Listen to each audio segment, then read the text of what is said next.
It's not yourself doubting him, because when he got beat, first time he got beat, he'll look to regain the psychological edge that has helped make him a world champion and focus in on a spot in the finals.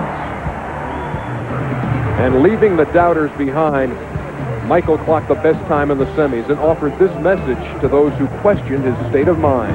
I would hope that he and all the rest continue to think that way. All in a night's work for Michael Johnson. Dan, we know Michael Johnson is here because of the wild card. You were also extended a wild card as defending world champion, though you couldn't compete because of the injury.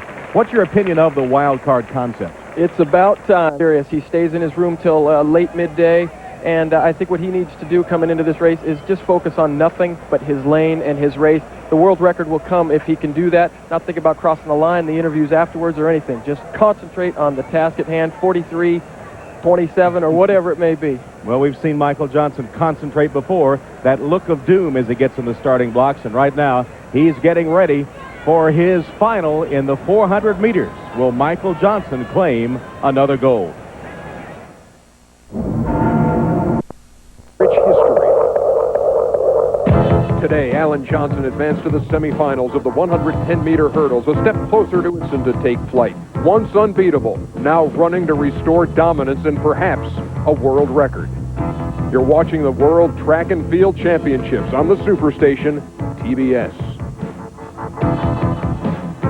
Michael Johnson is here, and the biggest crowd of the meet so far on hand to see the man who set Olympic history last year by winning both the 400 and then the 200 in world record time.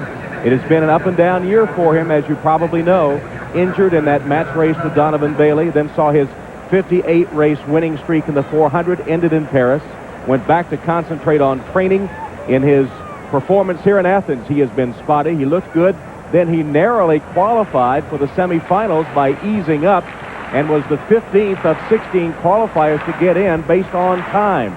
But in his semifinal yesterday, he looked like he was back as he won in 44.37. If you ever wonder about athletes being in the zone, those eyes you saw a moment ago, that is in the zone. I've never known an athlete who could just get into the zone as easily as Michael, especially in these last 2 years. He is so focused, so determined. I don't think he's going to let anything unravel him at this point. Now, there are 4 Americans in this final. The last time that there were 4 from any country in an event was at the 28 Olympics. In 1932, a ruling was passed that said you could only have 3 in every event, 3 per country. And, of course, there are 4 Americans here because of the wild card of Michael Johnson. One of those is Tyree Washington. He's only 20 years old, from Moreno Valley, California. Won his semifinal race.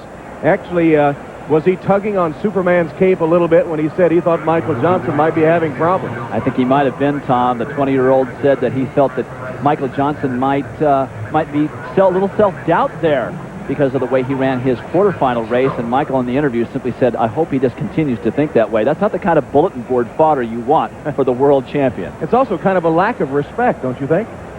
It really is. I think unless you can beat Michael, I don't think you can say anything bad about him. And maybe Tyree was trying to get in Michael's kitchen, but that's the wrong way to go about it. I would never want to get Michael Johnson mad. One thing, though, Tyree Washington is undefeated against Michael Johnson, as the only race they've run against each other was that Paris race where Michael was leading off the turn but wound up 5th. Tyree Washington was 3rd in that race, so he's the only man on earth that has raced against Michael Johnson at this distance who can say he is undefeated against Michael Johnson. Here are the lanes. In lane 1, Jamie Balch of Great Britain, 24-year-old, silver medalist at the World Indoors this year, and on the 4x400 relay team for Great Britain last year, taking a silver medal. Balch with that tough lane 1 assignment here, and next to him, countryman Ewan Thomas, who set the British record, 44.36, to win the British National Championships this year. He was in Atlanta in the final semis in 5th place, also took the silver medal in the relay.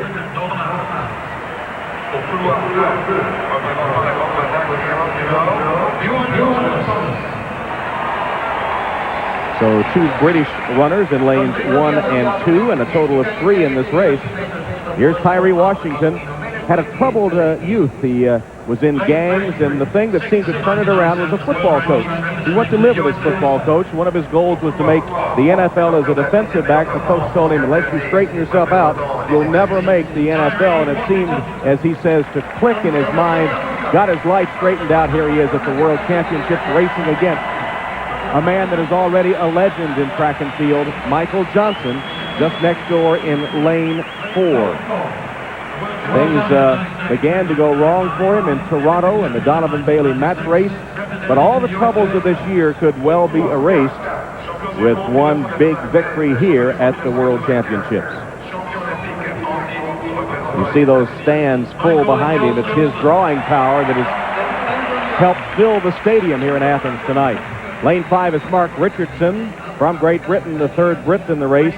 He was second to Tyree Washington in his semifinal, though he ran his best of the year, 44.62. Also on that silver medal winning 4x400 relay team in Atlanta last year. In fact, had the fastest split of the 4 British runners, 43.62 in that race. Jerome Young from Huntsville, Alabama. In his semifinal race, he ran his lifetime best, 44.50. He was U.S. Junior College champion twice, this year and last year, attending Wallace State. Former U.S. Junior champion who went to Prince Tech High School in Hartford, Connecticut. Lane 7, Davis Kamoga of Uganda, bronze medalist last year in Atlanta. The former soccer player who didn't start sprinting until 4 years ago at the age of 25. He ran 44.57 in his semifinal. And completing the field in lane 8 is Antonio Pettigrew from Raleigh, North Carolina. Finished 4th in his semifinal. Didn't look that great, but he has a World Championship gold medal. In 1991, he won the World Championship, pulling off an upset. Would hope to do the same here today from lane 8. 4 Americans, including Michael Johnson, in the 400-meter final. World record is what Michael says is his eventual goal. When Butch Reynolds broke that world record, he closed so strong. That last 100 meters was just phenomenal.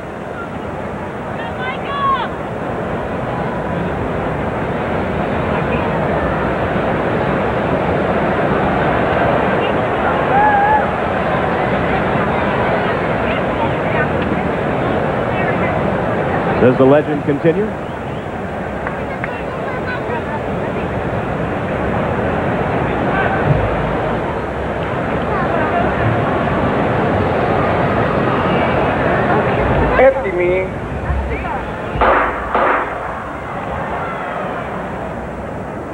And a false start, a rare false start, will send them back to the blocks with some time to think about it. When you encounter a false start like this, it's so important as an athlete to get right back into your focus. Come back, reset yourself as you go into the blocks for the second time around. False start like this should never happen in a 400 meters. It's charged to lane 2. Ewan Thomas of Great Britain. And there's Thomas, guilty of the false start, and that one means disqualification. Michael Johnson, speaking of that world record, came close to it at the World Championships in Sweden in '95 in 43.39.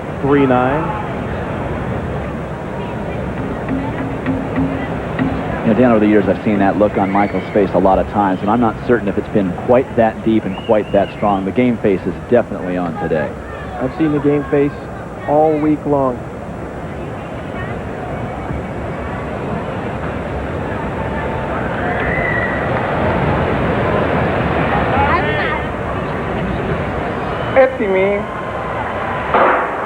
And this is a fair start. 400-meter final is underway, and Michael Johnson rips out of the blocks as they head through the first turn. Now down the back stretch. Michael Johnson, Mark Richardson, Tyree Washington. They continue down that back stretch. It is Mark Richardson running well. Tyree Washington's there, and as they bend for home. Inside, Ewan Thomas. Ewan Thomas in lane 2 is running well. Here they come to the home straightaway. Michael Johnson hoping to get it there. Michael Johnson is there. And as they come through the stretch, Johnson is there, along with Kamoga, Young, and Michael Johnson takes command of the race. Here they come to the finish. It's going to be Michael Johnson. The man is back. He had to work for that one, boy. He really had to work for that one. 44.12, no world record. But as Dwight Stones noted to open our show tonight, just winning is a big victory for Michael Johnson with all he's been through this year. When you consider where he was on the afternoon of May 31st of this year with a big wrap of ice on his thigh after losing to Donovan Bailey in that match race, and to have him here running 2 races on the first day, barely qualifying through to the semifinal, serving notice in the semifinal, and running 44.12 in the final, I got to tell you, this guy is Superman. And the embrace from Tyree Washington, no animosity there. Washington claims the bronze medal. Getting the silver was Davis Kamoga of Uganda. And Washington runs a personal best, 44.39, to take the bronze. So the Americans go 1-3, and the man is back.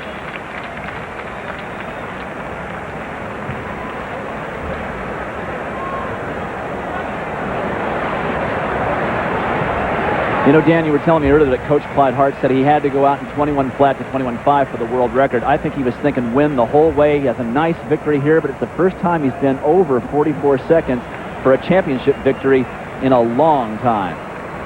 I think the wind really picked up this evening, and it must have hurt him on the back straight, because it was not a really, really fast time. He ran very conservative, knowing his own strength, perhaps.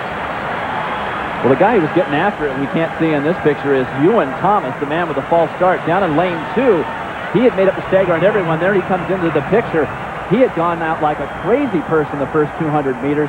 Michael couldn't, of course, see that. If he had gone out in lane 4 or 5 and Michael could have seen that, it might have drawn Michael forward a lot quicker than it did. Well, I know what it's like to go out hard like that. I don't think Ewan Thomas is going to stick to that tactics very many times after this race, that's for sure. Well, speaking of tactics, 4 Americans in this final, 3 Brits in the final. What does that say about the 4x400 later?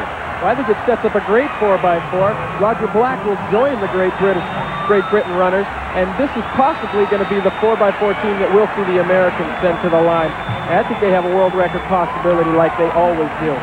Michael Johnson wins. Tyree Washington is 3rd, as Michael Johnson gets a wrap on his leg. Jerome Young finished 5th, and Antonio Pettigrew runs 7th.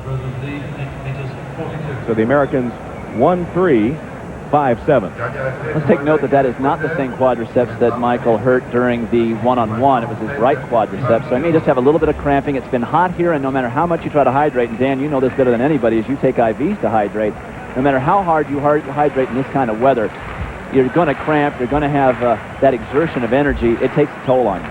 And Michael's got a lot of races coming up for the remainder of the summer. This is a precautionary measure, and he's just, I'm sure, thinking about the 4x4 down the road and probably a race next week or the week after in Zurich.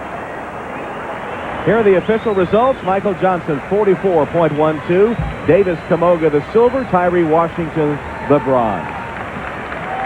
Michael Johnson here once again comes through when everyone doubted him. We'll be back to talk to Michael Johnson. Once again, the man is golden. Back to Athens in a moment. For 4 days. Athens, Greece, the 400 meters in the books, and Superman is in the house. Michael Johnson has claimed the gold medal again at the World Championships, and he joins us now trackside. And Michael, you ran these last 2 nights like you had something to prove, like you were sending a message. Is that true? I'm just happy to be back out here competing again. It's been a rough season so far. I'm just thankful to so many people that they got me back. My therapist, Dale, Al, my family, everybody who just stood by me, my coach, Clyde Hart, who worked really hard over the last month, and we knew we could come back, and that's what I'm just happy to be back. Did this race unfold the way you thought it would? No, I expected to run a lot faster than that because I know I'm ready to. But right now my timing is a little off, so I got to talk to my coach and see, what my time was. It wasn't really important, but I'm a little disappointed in my time. Considering the injury earlier, was it too much to expect to be near Butch Reynolds' record at this meet? Yeah, I mean, considering the fact that I came in here having not run a race since, you know, mid-June, and I've only had 2 200s before this, so, you know, that was a bit much. You know, but everybody always expects a world record when I run, so, you know, I'm used to it. But I know what the objective is to come out here and win. How is your left quad here? You iced that immediately after. But with my quad, it's right below my groin here. Sorry, I'm not a doctor. I felt a little cramp as I was coming around the curve, and then it backed off, and I was fine. So I just wanted to put some ice on just to make sure that everything is okay. Are you going to run the 4x400? You know, they've asked me to be part of the group that they're going to choose from, and if they ask me to run, I will represent my country and try to do it well. Let's take you back toward the end of the race as you head for home here. You take me through it, Michael. Well, right about here is when I felt the cramp, and I kind of backed off a little bit. And then at this point, you know, I felt confident, but I was a little skeptical, a little worried as to what it was going to do. But as I got deeper into it, I felt the guys on either side of me kind of fading a little bit, and I felt pretty strong. I had a lot left from what I had backed off, you know, because of the cramp. So, you know, I felt confident that I could pull it through. But, you know, as I said again, I knew when I crossed the line that I hadn't gone under 44. And I was a little disappointed in that. Afterwards, you had a big hug for Tyree Washington. Here's a guy who had said, hey, there may be some self-doubt in Michael Johnson. Did that inspire you going into this final? Yeah, that's why I was hugging him and thanking him for it. No, actually, you know, Tyree's a young guy, a freshman. That was a freshman mistake. You know, don't try to decide what's in another guy's heart, you know, particularly a guy who's won 80-some-odd races, you know. I've lost one. You know, my heart is very well intact, so... You know, but he's a young guy, and he's one of the guys that's coming up, and, you know, I'll try to help those guys in any way I can because, you know, I can't do anything about how fast they're going to run. I just have to go out there and do what I can, so I'm not going to try to keep him from running fast. Hopefully the U.S. can sweep him, you know, for years to come, and he'll be one of the guys. But he shouldn't tug on Superman's cape or on Superman's T-shirt. Yeah, you know, like I said, he was a freshman. That was a freshman mistake, and he learned from it, and he came up to me and had some good words after the race, so, you know, I feel good about it. Michael, congratulations. It was a pleasure watching you. All right, thanks. All right, let's go back upstairs to Tom. Clark Kent changed into Superman once again, and Michael Johnson wins his 7th World Championship gold medal. 2 gold medals were awarded in field events today, and for that, let's go to Dwight Stone. Tom, in the men's jack.